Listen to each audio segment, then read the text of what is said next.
إن الحمد لله نحمده ونستعينه ونستغفره ونؤمن به ونتوكل عليه ونعوذ بالله من شرور أنفسنا ومن سيئات أعمالنا من يهده الله فلا مضل له ومن يضلله فلا هادي له وأشهد أن لا إله إلا الله وحده لا شريك له وأشهد أن محمدا عبده ورسوله صلى الله تعالى عليه وعلى آله وصحبه أجمعين আল্লাহ সুবহানাহু ওয়া তাআলার মহান দরবারে লাখ শুকরিয়া জ্ঞাপন করছি, যিনি আমাদেরকে প্রতি জুমার ন্যায় আজকেও সালাতুল জুমা আদায় করার জন্য মারকাজুল উলুম আল ইসলামিয়া জামে মসজিদে আসার তৌফিক এনায়েত করেছেন। এজন্য বলি আলহামদুলিল্লাহ। আমরা গত জুমাতে আলোচনা করেছিলাম যে কোনো আমল কবুল হওয়ার জন্য তিনটা শর্ত। প্রথম শর্ত ছিল ঈমান, দ্বিতীয় শর্ত ছিল ইখলাস, আর তৃতীয় শর্ত ছিল ইত্তেবাউস সুন্নাহ। প্রথম শর্ত যে ঈমান, এই ঈমানের কতগুলো স্তর রয়েছে আজকে আমরা আলোচনা করব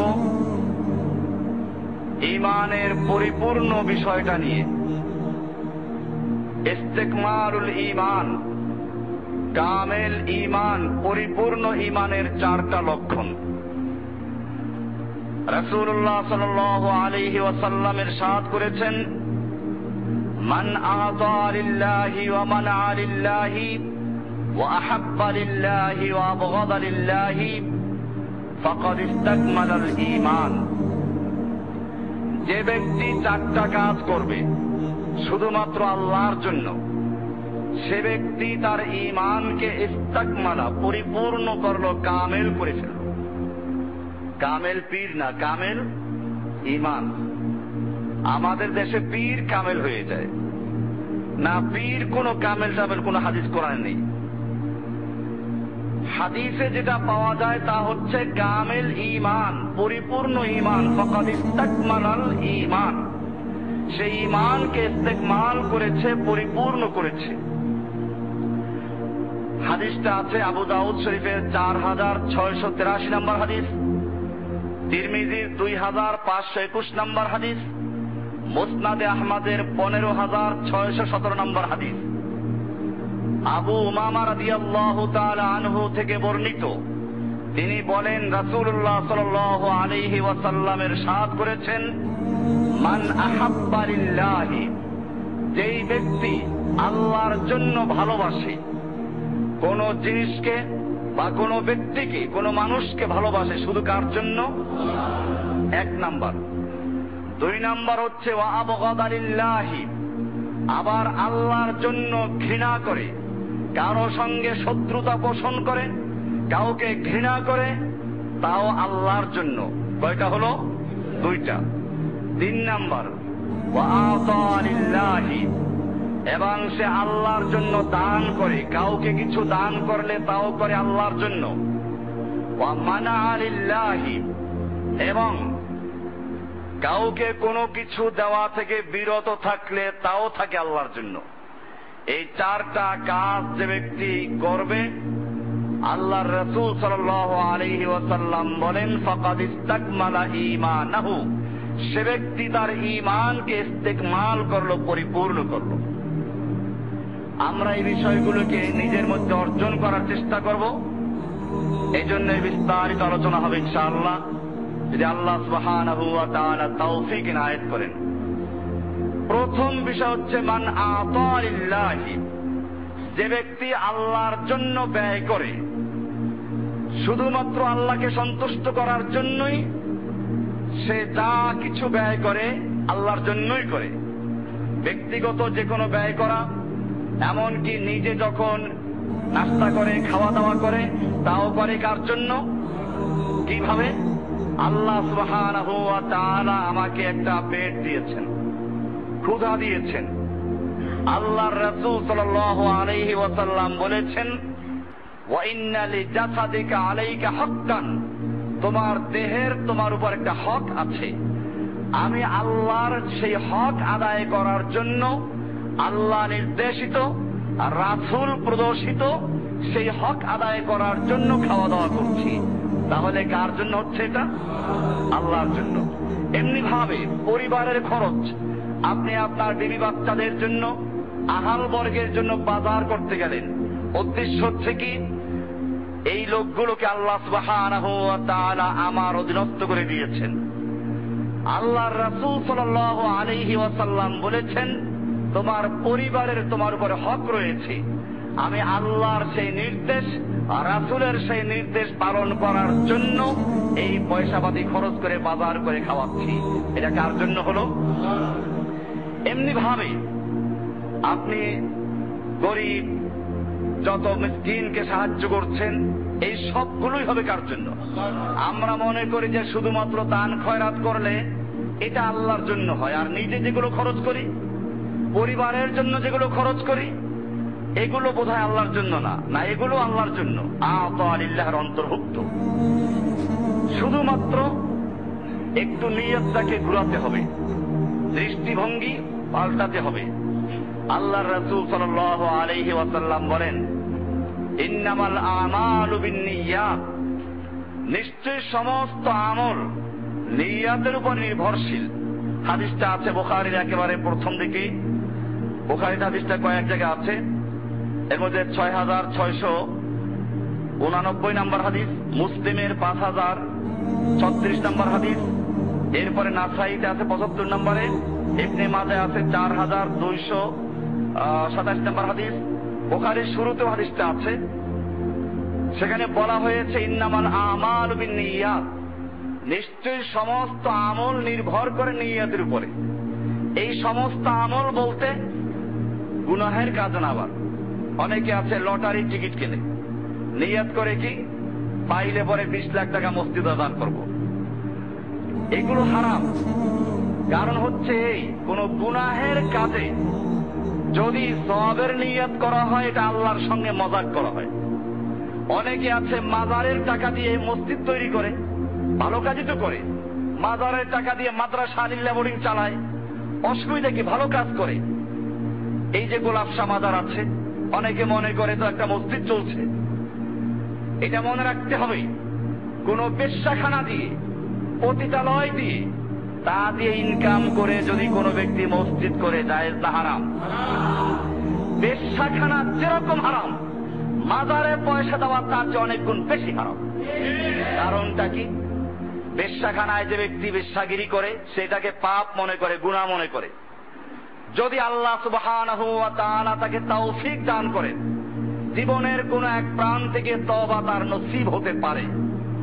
কিন্তু যে ব্যক্তি মাজারে টাকা দেয়, যে ব্যক্তি মাজারের ইবাদত করে, সেটাকে ইবাদত মনে করে কাজ করে, এই ব্যক্তি জীবনেও তওবা করবে না। এই জন্য শয়তান জিনা করলে খুশি হয় না, চুরি ছিনতাই ডাকাতি করলে খুশি হয় না, শয়তান খুশি হয় বেদাত করলে পরে। কারণ ওই জিনাকার, চোর, ডাকাত জীবনের এক পর্যায়ে ভুল বুঝতে পেরে তওবা করতে পারে, কিন্তু বেদাতি লোক এই জীবনেও তওবা করবে না। একজন বেদাতি যারা এই মানুষ মরলে পরে মিলাদ পড়ায়, সওয়াবের কাজ মনে করে করায়, না গুনাহ করে পয়সা খরচ করে তারা। এরকম ভাবে 40 করে পত্রিকায় বিজ্ঞাপন দেয় চেহলাম, আবার একটু ফার্সিতে লেখে, হয়তো সে জানেও না যে এটা কোন ভাষা। এই চেহলাম কোন আরবি ভাষা না, কোরআনের ভাষা না, হাদিসের ভাষা না, আল্লাহর নবীর ভাষা না, আল্লাহর ভাষা না, এটা ইরান দেশের অগ্নি পূজকদের ভাষা। বোঝা গেল ভাষায় যেরকম অগ্নি পূজকদের ভাষা, এই কাজগুলো অগ্নি পূজকদের তৈরি করা। 40 মৃত্যুবার্ষিকী, ম্যারেজ ডে যোগ হয়েছে নতুন করে, এই সমস্ত বেহায়াপনা কাজ, এই সব কাজে যদি আপনি খরচ করেন, এইটা আবার অন্তর্ভুক্ত হবে না। বলছিলাম যে বিষয়টা, ইন্নামাল আমালু বিন্নিয়াত, এটা মনে রাখতে হবে। গুনাহের কাজে যদি কোনো ব্যক্তি ভালো নিয়ত করে, এটা সওয়াব তো দূরের কথা, আল্লাহ রাসূলের সঙ্গে মজাক করা, কৌতুক করার কারণে তার ঈমান যাওয়ার আশঙ্কা আছে। এই জন্য আজকে ভালো করে বুঝে নেন, ইন্নামাল আমালু বিন্নিয়াত, নিয়ত অনুযায়ী সওয়াব হবে। নিয়তের উপর আমল নির্ভরশীল। সেটা কোন আমল? আমল তিন রকম। একটা হচ্ছে আমাল ইবাদত, যেগুলো ইবাদতের জন্য করা হয়, সেখানে নিয়ত করব। সালাতের সময় আমরা নিয়ত করি, এইখানে নিয়ত করি ইবাদত করার জন্য না, এখানে নিয়ত করি এইরকম ব্যায়াম আমি করছি না, করছি কি আল্লাহর জন্য। নিয়তুল ইখলাস, এই কাজটা আমি শুধুমাত্র আল্লাহর জন্য করছি, এই নিয়ত করা হচ্ছে এখানে নিয়ত। এই জন্য এই নিয়ত মুখে পড়া লাগে না। হজের সময় নিয়ত লাব্বাইক মুখে পড়তে হয়, লাব্বাইক আল্লাহুম্মা বিহাজ্জাতিন, লাব্বাইক বিউমরাতিন।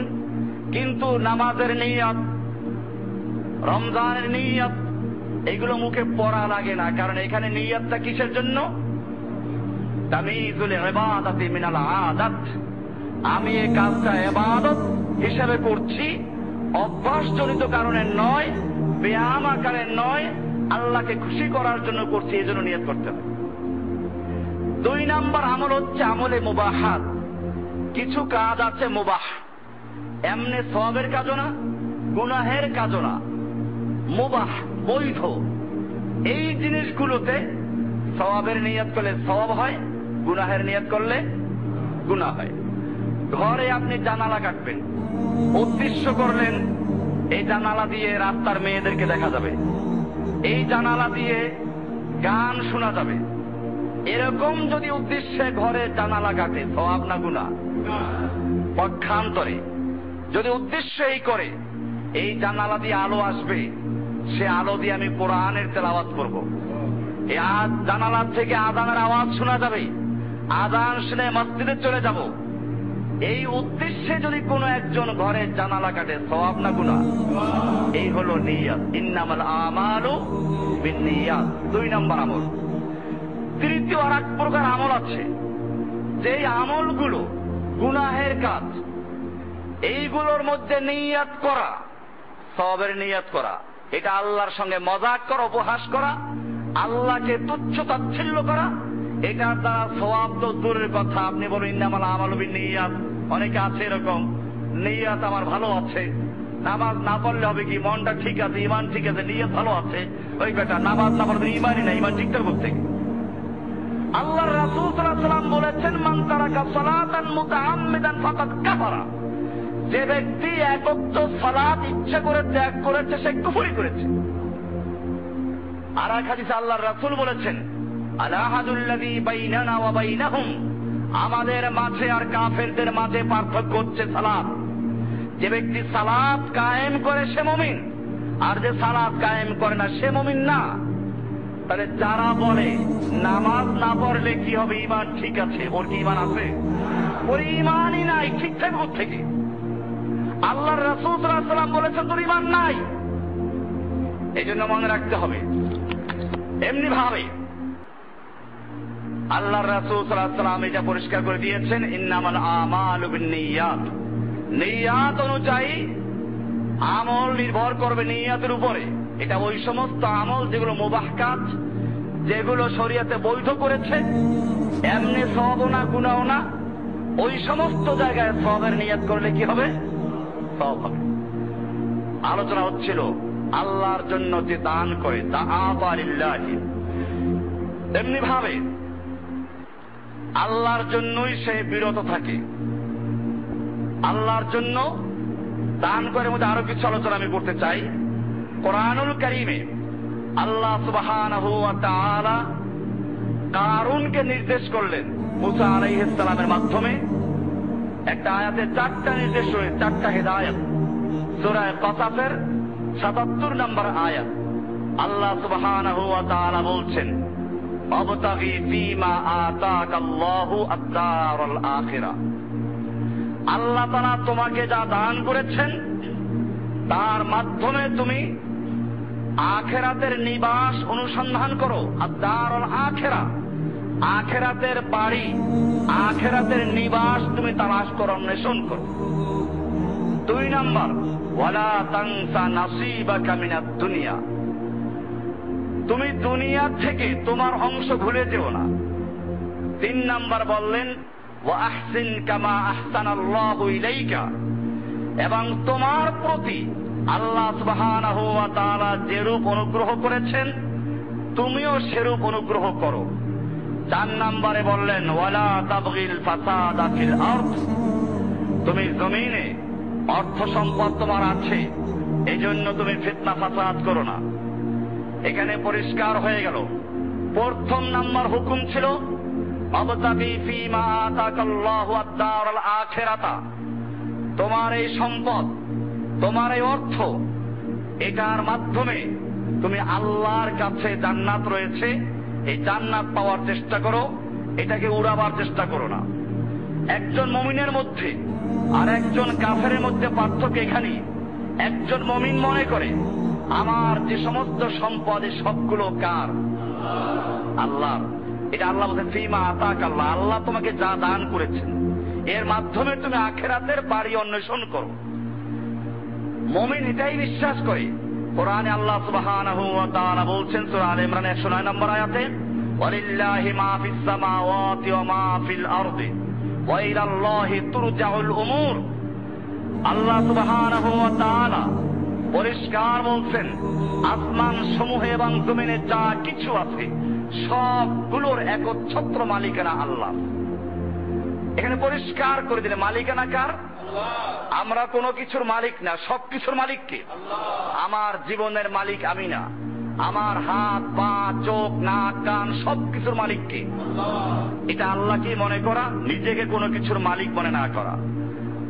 কাফের মনে করে দুনিয়ায় যা কিছু সে অর্জন করেছে এই সব কিছু তার নিজের ক্ষমতা বলে এবং নিজের অধিকার, নিজের বুদ্ধি, নিজের কৌশল এগুলোর মাধ্যমে অর্জন করেছে। এজন্যই সূরা হুদের 87 নম্বর আয়াতে রয়েছে, শুআয়ব আলাইহিস সালাতু ওয়াস সালাম যখন তার জাতিকে আল্লাহর হুকুম মতো ব্যয় করার জন্য বললেন, তার জাতি কি বলল? ওয়া আন্নাফআলা ফি আমওয়ালিনা মা নাশা ইন্নাকা লা আনতাল হালিমুর রশিদ। শুআয়ব, ইয়া শুআয়বু আসসালাতুকা তা'মুরুকা আন নাতরুকা মা ইয়াবুদু আবাউনা, এই তোমার সালাতকার কোনো কাজ নাই? তুমি যে সালাত আদায় করে, সালাত বোধহয় তোমাকে সবসময় আদেশ করে আমরা আমাদের বাপ দাদার যুগ থেকে যা করেছি এইগুলো ছেড়ে দেই, আর আমাদের মালের ক্ষেত্রে আমরা ইচ্ছে মতো ব্যয় করবো তা বাধা দেওয়া, এটাই তোমার কাজ? এটাই তোমার সালাত আদায় আদেশ করে? দেখবেন এখনো যারা এখনো এই সমস্ত নাস্তিক মুরতাদ এরকম ভাবে আরো যারা এই জাতীয় লোক আছে, এ কথাই বলে আমাদের বাপ দাদার যুগ থেকে এই কাজগুলো করে আসলাম, তোমাদের হাদিস কোরআনকে এইগুলো বাধা দেওয়া ছাড়া আর কোনো কাজ নেই, রাখো তোমার হাদিস।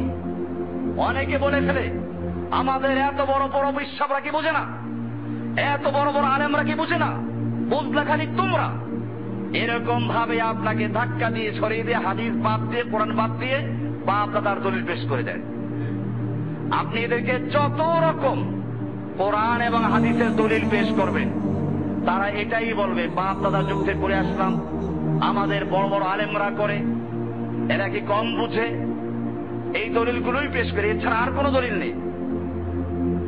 আপনি যখন খুলে খুলে হাদিস দেখাবেন তারা এগুলো পড়বে না, কারণ এটা তাদের পূর্বপুরুষ আগের যুগে যুগে নবীদের যারা বিরোধিতা করেছে, হকের যারা বিরোধিতা করেছে, তাদের এটাই ছিল জবাব, আমাদের বাপ দাদার যুগ থেকে করেছি। এরপরে বলল যে আমাদের মালের ক্ষেত্রে আমরা ইচ্ছে মতো ব্যয় করব, আমরা খাবো উড়াবো, এখানে বাধা দেওয়াই কি তোমার কাজ? এমনি ভাবে তারা মনে করত দুনিয়াটা মস্ত বড়, খাওয়া দাওয়া ফুর্তি করে, এখনো যারা বলে এটা আগের যুগের কাফেররাও বলতো। কোরআনের সূরা আল মুমিনুন এর 37 নম্বর আয়াতে আল্লাহ তাআলা বলছেন, কাফেররা বলতো ইন হিয়া ইল্লা হায়াতুনা দুনিয়া নামুতু ওয়া নাহইয়া, আমাদের জীবন তো একটাই, এই দুনিয়ার জীবন, আমরা মরে যাব, জীবিত হব, শেষ, এর তো আর কিছু নেই। মুমিন মনে করে আমাকে আল্লাহর সামনে হাজির হতে হবে, আল্লাহ সুবহানাহু ওয়া তাআলা আমাদের আমলগুলোর হিসাব নেবেন এবং সে অনুযায়ী সে আল্লাহর নির্দেশ মতো ব্যয় করে। একজন কাফের মনে করে মানুষের সবচেয়ে বড় সমস্যা হচ্ছে যৌন সমস্যা, অথবা ক্ষুধার সমস্যা, পেট সমস্যা। এরা বলেও থাকে পেট ঠিক তো সব ঠিক। কোরআনে আল্লাহ সুবহানাহু ওয়া তাআলা এই লোকগুলো সম্পর্কে বলেছেন, ওয়াল্লাযীনা কাফারু, যারা কাফের, ইয়াতামাত্তাউনা ওয়া ইয়াকুলুন কামা তাআকুলুল আনআম। ওই কাফের লোকগুলো তারা দুনিয়াতে আরামায়েশ করে, ওয়া ইয়াকুলুন এবং খাওয়া দাওয়া করে, কামা তাআকুলুল আনআম, যেরকম পশুরা খাওয়া দাওয়া করে। একটা পশু পেট সর্বস্ব প্রাণী, সে মনে করে আমার জীবনটা খাওয়া দাওয়া করে কোন রকম পার করতে পারলেই শেষ। কাফেররাও সেটাই মনে করে, ওদের জীবনের আর কোন উদ্দেশ্য নেই। দুনিয়াতে আসলাম, কে কার চেয়ে বেশি খেতে পারবে এটার প্রতিযোগিতা হয়। আল্লাহ তাআলা কোরআনের সূরা মুহাম্মাদের 12 নম্বর আয়াতে সুন্দর করে বলছেন, ওয়াল্লাযীনা কাফারু, নিশ্চয় যারা কাফের, ইয়াতামাত্তাউনা ওয়া ইয়াকুলুন, তারা আরামায়েশ করে এবং খায়, কামা তাআকুলুল আনআম, যেরকম ভাবে পশুরা খায়। পরিষ্কার, কাল আনআম, পশুরা যেরকম খায় সেরকম তারা খাওয়া দাওয়া করে। এই জন্য দুনিয়াতেও দেখবেন ব্যবসায়ীও দুই রকম। এক প্রকার ব্যবসায়ী সব সময় প্রতিযোগিতা করে কেমনে কামাই করা যাবে, হালাল হারামের সে বাদ বিচার করে না। রমজান আসতে শুরু করেছে, এই রমজানে কিভাবে পয়সা বেশি কামাই করা যাবে, এই জন্য এখন থেকে মজুতদারি শুরু করেছে, বাজারে দাম বাড়ানো শুরু করেছে।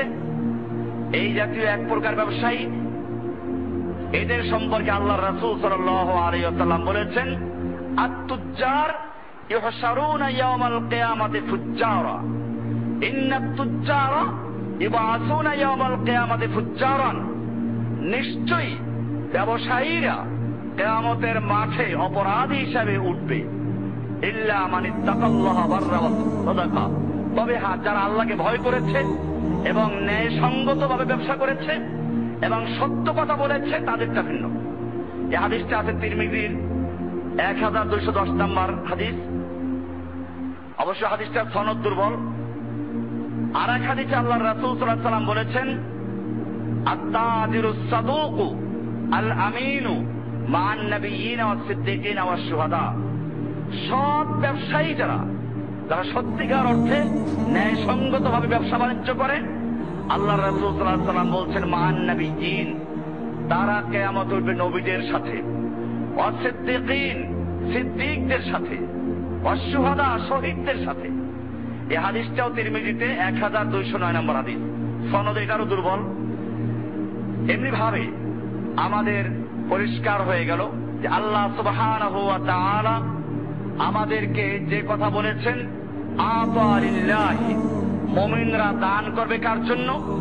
কামাইও করবে আল্লাহর হুকুম মতো হালাল ভাবে, সৎ ভাবে। ব্যয় করবে কার জন্য? আল্লাহর জন্য ব্যয় করবে।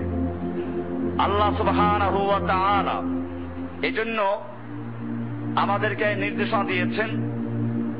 আল্লাহ সুবহানাহু ওয়া তাআলা পরিষ্কার জানিয়ে দিয়েছেন, মুমিনের কোনো কাজ ইবাদত ছাড়া হয় না। হযরতে সাদ রাদিয়াল্লাহু তাআলা আনহু থেকে বর্ণিত, তিনি বলেন, রাসূলুল্লাহ সাল্লাল্লাহু আলাইহি ওয়াসাল্লাম মক্কায় আমাকে অসুস্থ অবস্থায় দেখার জন্য আসলেন। রুগ্ন অবস্থা, রোগীর সেবা করা, রোগকে দেখতে আসা। আমি বললাম যে আমার অনেক মাল আছে, আমি সমস্ত মাল আল্লাহর রাস্তায় ব্যয় করার জন্য ওসিয়ত করতে চাই। আল্লাহর রাসূল সাল্লাল্লাহু আলাইহি ওয়াসাল্লাম বললেন, লা, তা করো না। কুলতু ফাশাত্র, আমি বললাম তাহলে অর্ধেকটা দান করে দেই। বলতো আল্লাহ সুবহানাল্লাহ ক্বালা লা, কুলতু ফাসুলুস, তাহলে আমি 1/3 দান করি। আল্লাহর রাসূল সাল্লাল্লাহু আলাইহি ওয়াসাল্লাম বলেন, হ্যাঁ, আসুলুস, আসুলুস কাসীর, 1/3 করতে পারো, তাও বেশি হয়ে যায়। এরপরে আল্লাহর রাসূল সাল্লাল্লাহু আলাইহি ওয়াসাল্লাম বললেন, আনতাদা ওয়ারাসাতাকা আগনিয়া খায়রুম মিন আনতাদাহুম আলাতান, তুমি তোমার ওয়ারিসদেরকে সচ্ছল রেখে যাও, এটা তোমার জন্য ভালো। ওই অবস্থার থেকে তুমি তাদেরকে সব আল্লাহর রাস্তা দান করে তাদেরকে ফকির বানিয়ে গেলা। এরপরে তারা মানুষের কাছে ভিক্ষা করবে,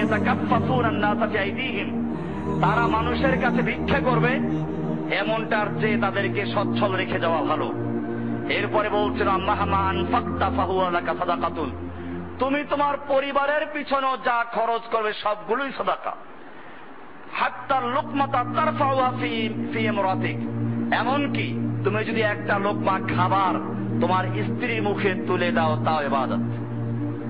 মানুষ মনে করে স্ত্রীকে ভালোবাসা, এটা তো সম্পূর্ণভাবে একটা জাগতিক বিষয়, মানুষের সবচেয়ে ব্যক্তিগত বিষয় এটা। আল্লাহর রাসূল সাল্লাল্লাহু আলাইহি ওয়াসাল্লাম জানিয়ে দিলেন যে একজন মানুষ যদি এই স্ত্রীকেও ভালোবাসে, এই জন্য বিয়ে করা আল্লাহর নবীর সুন্নাত, স্ত্রীকে আদর করা নবীর সুন্নাত। আল্লাহর রাসূল সাল্লাল্লাহু আলাইহি ওয়াসাল্লাম স্ত্রীদেরকে ভালোবেসেছেন, তাদের সাথে গল্প করেছেন। আমি সেই উদ্দেশ্যে স্ত্রীকে আদর করছি, তাহলে এটাও কি হয়ে যাবে? ইবাদত। এটাই হলো আতা লিল্লাহ, প্রথম যে বিষয়টা পূর্ণ ইমানদারের চারটা আলামত। এর প্রথম আলামত ছিল আতা লিল্লাহি, সে যা কিছু ব্যয় করে কার জন্য? আল্লাহর জন্য। এবারে 2 নম্বর আলামত ওয়া মানা লিল্লাহি, একজন মুমিন যদি কাউকে কিছু দেওয়া থেকে বিরত থাকে তাও থাকবে কার জন্য? আল্লাহর জন্য। বিরত থাকা অনেক কারণ হতে পারে। একটা হচ্ছে বিরত রয়েছে এই জন্য এ লোকটাকে দিলে সে অপচয় করবে, সে নিজে অপচয় করে না, অপব্যয়ী না, অন্যকে অপচয় করতে দেয় না। এটা এজন্য যে আল্লাহ সুবহানাহু, 2 কারণে অপব্যয় করে না মানুষ। একটা হচ্ছে কৃপণতা। একজন লোক ব্যয় করে না, কেন ব্যয় করে না? কৃপণতার কারণে। এটা প্রশংসিত না, আল্লাহ তাআলা কৃপণতাকে প্রতিবাদ করেছেন। আর একটা লোক ব্যয় করে কম, অপচয় থেকে বাঁচার জন্য যতটুকু প্রয়োজন অতটুকু ব্যয় করে, প্রয়োজনের থেকে কম ব্যয় করা কৃপণতা। আর প্রয়োজন অনুযায়ী ব্যয় করা, তার অতিরিক্ত ব্যয় না করে, এটা হচ্ছে ইনসাফ। আল্লাহ রাব্বুল আলামিন কোরআনে পরিষ্কার বলে সূরা বনী ইসরাঈলের 26 এবং 27 নম্বর আয়াতে আল্লাহ বলছেন, ওয়ালা তুবাযযির তাবযীরা ইন্নাল মুবাযযিরিনা কানু ইখওয়ানাশ শায়াতিন। তুমি অপচয় করো না, নিশ্চয়ই অপচয়কারী শয়তানের ভাই। অপচয়কারী কার ভাই? অপচয়কারী শয়তানের ভাই। এই কথা মনে করে সে অপচয় করে না, এই জন্য সে বিরত থাকে। মানা লিল্লাহি, আল্লাহর জন্য বিরত থাকে। এমনি ভাবে নাজায়েজ কাজে সে সাহায্য সহানুভূতি করে না, অংশগ্রহণ করে না, এই কারণে বিরত থাকে। বিয়ের দাওয়াতে যাওয়া সুন্নাত, কিন্তু এখন যে বিয়ের দাওয়াত গুলো হয়, আপনি বিয়ের দাওয়াতে গেলে দেখবেন অনেকগুলো মেয়ে লোক গেটে দাঁড়িয়ে আছে, 7 গোল দাঁড়িয়ে আছে বরকে ঠেকানোর জন্য। এরপর অনেকক্ষণ ধাক্কাধাক্কি হবে, লেনদেন হবে, এরপরে কার জোর কত বেশি আছে ধাক্কা দিয়ে বের হয়ে ঢুকে পড়বে, এই একটা দেখা যাবে। এরপরে যারা দাওয়াত খেতে আসলো তাদের ভিডিও হচ্ছে, তার হাতে কি আছে, কিছু দিল কিনা। ওখানে নেওয়ার জন্য বাক্স তৈরি করা আছে, ক্যাশ বাক্সের মতো সব তৈরি করা আছে।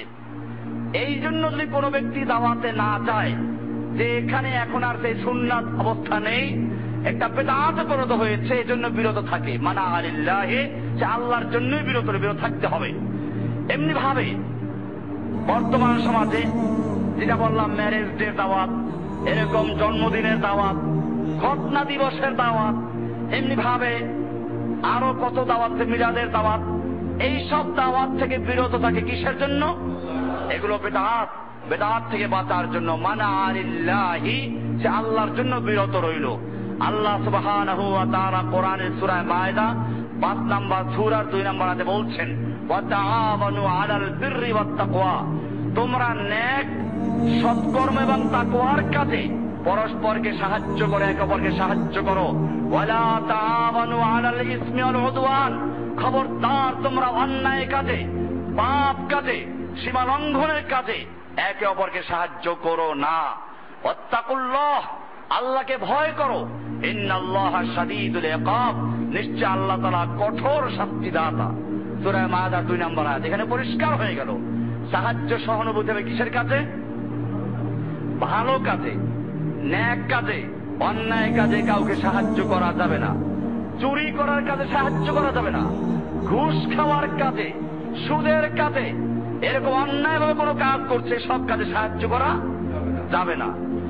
এজন্য যুবকদেরকে মনে রাখতে হবে, একজন মেয়ে লোককে ভালোবাসে অন্যায় অবৈধভাবে, সেখানে আপনি সাহায্য করলেন, তার চিঠি নিয়ে লেনদেন করলেন, আপনি হারাম কাজে সাহায্য করছেন।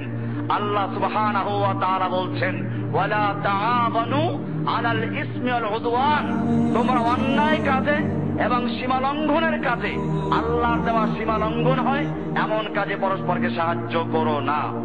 এমনি ভাবে গুনাহের কাজে ঋণ দেওয়া যাবে না। অনেক আছে ঋণ নিয়ে, সুদে টাকা নিয়ে তারপরে অন্যায় কাজ করে, এগুলোতে ঋণ দেওয়া যাবে না। মানা লিল্লাহি, আল্লাহর জন্য বিরত থাকা। এক কথায় আল্লাহর রাসূলের তরিকা, আল্লাহর নির্দেশ, রাসূলের তরিকার পরিপন্থী কোন কাজে কাউকে সাহায্য করা যাবে না। এর থেকে বিরত থাকবো, তাও কার জন্য? আল্লাহর জন্য। দুইটা গেল। 3 নাম্বার হচ্ছে ওয়া আহাব্বা লিল্লাহি, ভালোবাসবে সে কাউকে কার জন্য? আল্লাহর জন্য ভালোবাসবে, পার্থিব কোন উদ্দেশ্যে না। সে তার বাপকে ভালোবাসবে কার জন্য? আল্লাহ ভালোবাসতে বলেছেন। কোরআনে আল্লাহ সুবহানাহু ওয়া তাআলা হুকুম দিয়েছেন, ওয়াকাদা রাব্বুকা আল্লা তা'বুদু ইল্লা ইয়্যাহু, আল্লাহর চূড়ান্ত ফয়সালা হচ্ছে তোমরা অন্য কারো ইবাদত করো না, শুধু কার ইবাদত করো? আল্লাহ তার ইবাদত উল্লেখ করার পরে এরপরে বলছেন ওয়াবিল ওয়ালিদাইনি ইহসানা, আর তোমার ওয়ালিদাইনের সঙ্গে, পিতা মাতার সঙ্গে সৌজন্যমূলক আচরণ করো। ইম্মা ইয়াবলুগান্না ইনদাকাল কিবারা আহাদুহুমা আও কিলাহুমা, যদি তারা উভয়জন অথবা কোন একজন বিরুদ্ধ অবস্থায় তোমার নিকট উপনীত হয়, ফালা তাকুল্লাহুমা উফিন, তুমি তাদের কোন আচরণে উফ বলো না। ওয়ালা তানহারহুমা, তাদেরকে ধমক দিও না। ওয়ালা কুল্লাহুমা কওলান কারীমা, তাদের সাথে নম্রভাবে কথা বলো। ওয়াখফিদ লাহুমা জানাহাদ যুল্লি মিনার রাহমা, এবং তাদের সামনে তোমার দয়ার ডানা বিনয়ের সাথে বিছিয়ে রাখো। ওয়াকুর রাব্বিরহামহুমা কামা রাব্বায়ানি সগীরা, এবং তুমি বলো, হে আমার রব, তুমি আমার পিতা মাতাকে সেরকম আদর দিয়ে, সোহাগ দিয়ে, আদরের সঙ্গে লালন পালন করো যেরকম ভাবে তারা শিশু অবস্থায় আমাদেরকে লালন পালন করেছে। এইভাবে পিতা মাতার সম্মান করবো কার জন্য? সন্তানকে ভালোবাসবো কার জন্য? ওয়াহাব্বা লিল্লাহি, আল্লাহর জন্য। আমি আমার বন্ধু বান্ধবকে ভালোবাসবো কার জন্য? আল্লাহর জন্য। এমনি ভাবে আমার সব কিছু ভালোবাসার মূল কেন্দ্র হবেন কে? আল্লাহ হবেন। এটা আহাব্বা লিল্লাহ, আল্লাহর জন্য ভালোবাসবে। আল্লাহর জন্য আমি কারোর সাথে বন্ধুত্ব করবো কার জন্য? আল্লাহ হুকুম দিয়েছেন। আল্লাহ কোরআনে বলেছেন সূরা তাওবার 119 নম্বর আয়াতে, ইয়া আইয়ুহাল্লাযীনা আমানুত্তাকুল্লাহা ওয়া কুনু মা'আস সাদিকিন, হে ঈমানদারগণ, তোমরা আল্লাহকে ভয় করো এবং তোমরা সাদিকিনদের সঙ্গী হও, সৎলোকদের সঙ্গী হও। এই আয়াতটা অবশ্য বেশি বেশি পীর সাহেবরা বয়ান করেন। কারা বয়ান করেন? এই তো পাওয়া গেছে সাদিকিনদের সঙ্গী হওয়ার জন্য। আমরাও বলি সাদিকিনদের সঙ্গী হওয়ার জন্য আল্লাহ বলেছেন, কিন্তু সেই সাদিকুন যে পীর সাহেব, তা পাইল কোথায়? মানুষকে ধোঁকা দেয় এভাবেই তারা কোরআনের আয়াত পড়লো, আয়াত পড়ে বলল আল্লাহ বলেছেন পীর সাহেবদের সঙ্গী হও। আর এখানে কি আল্লাহ পীর সাহেবদের সঙ্গী হতে বলেছেন নাকি? আল্লাহ তাআলা বলেছেন কুনু মা'আস সাদিকিন, সাদিকিনদের সঙ্গী হও। তাহলে আমি সাদিকুন কারা তা তালাশ করবো, জিজ্ঞেস করবো কার কাছে? না বলতে জিজ্ঞেস করবো কার কাছে?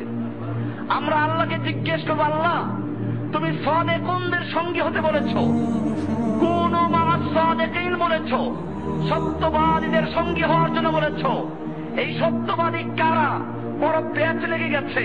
পীর সাহেবরা দাবি করে পীর সাহেবরা, খাজা বাবার দাবি করে তারা, খানকাওয়ালার দাবি করে তারা। আসলে সাদিকুন কারা তুমি একটু বলে দাও না।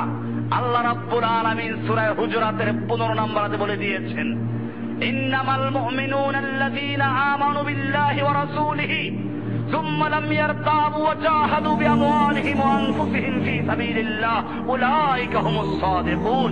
আল্লাহ রাব্বুল আলামিন বলেন, নিশ্চয় ওই সমস্ত মুমিনরা যারা আল্লাহর উপর ঈমান এনেছে, আল্লাহর রাসূলের প্রতি ঈমান এনেছে, সুম্মা লাম ইয়ারতাবু, এরপরে তারা কোন প্রকার দ্বিধা দ্বন্দ্ব এবং সংশয় ভোগ করে না, ওয়াজাহাদু বিআমওয়ালিহিম ফি সাবিলিল্লাহি, এবং তারা আল্লাহর রাস্তায় যুদ্ধ করে বিআমওয়ালিহিম ওয়া আনফুসিহিম, জান এবং মাল দিয়ে। উলাইকা হুমুস সাদিকুন, আল্লাহ বলছেন এরাই হচ্ছে সাদিকুন। এরাই হচ্ছে কি? সত্যবাদী। এরা, এদের সঙ্গী হও, এটা আল্লাহ হুকুম করেছেন। এখন যারা আল্লাহর রাস্তায় জান মাল দিয়ে জিহাদ করা দূরের কথা, গরিব আর অশিক্ষিত লোকদের পয়সা কেমনে পকড়স্থ করবে, এই জন্য নানান হিলা করে।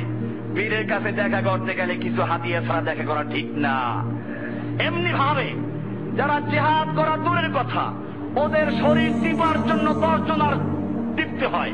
কেউ হাত টিপে, কেউ মাথা টিপে, কেউ পাও টিপে। এই সমস্ত লোক কি আয়াত অনুযায়ী সাদিকুন হবে? আল্লাহ এই জন্য সাদিকুনদের পরিচয় নিজে দিয়েছেন। আমরা এখন আল্লাহ সুবহানাহু ওয়া তাআলা সাদিকুনদের সঙ্গী হতে বললেন, সেই আল্লাহ সাদিকুনদের পরিচয় দিলেন যেভাবে, আমরা কি আল্লাহর দেওয়া ব্যাখ্যা মানবো না পীরের দেওয়া ব্যাখ্যা মানবো? আল্লাহর দেওয়া ব্যাখ্যা মানতে হবে। সাদিকুনদের সঙ্গী হও, এই কথার মানে এই নয় এই পীরের দরবার, ওই পীরের দরবার, এইখানে যাও, এরকম মনে রাখবেন। আপনি দেখতেন ব্যক্তিগতভাবে লোকটা খুব ভালো, মাশাআল্লাহ খুব ভালো লোক, আচার ব্যবহার ভালো। আরে বেটা, তাহলে অসুবিধা কি? হিন্দুদের মন্দিরে যাও না, ওখানেও যারা ব্রাহ্মণ আছে তারা কি ব্যবহার খারাপ করে নাকি? তারা ইবাদত করে না?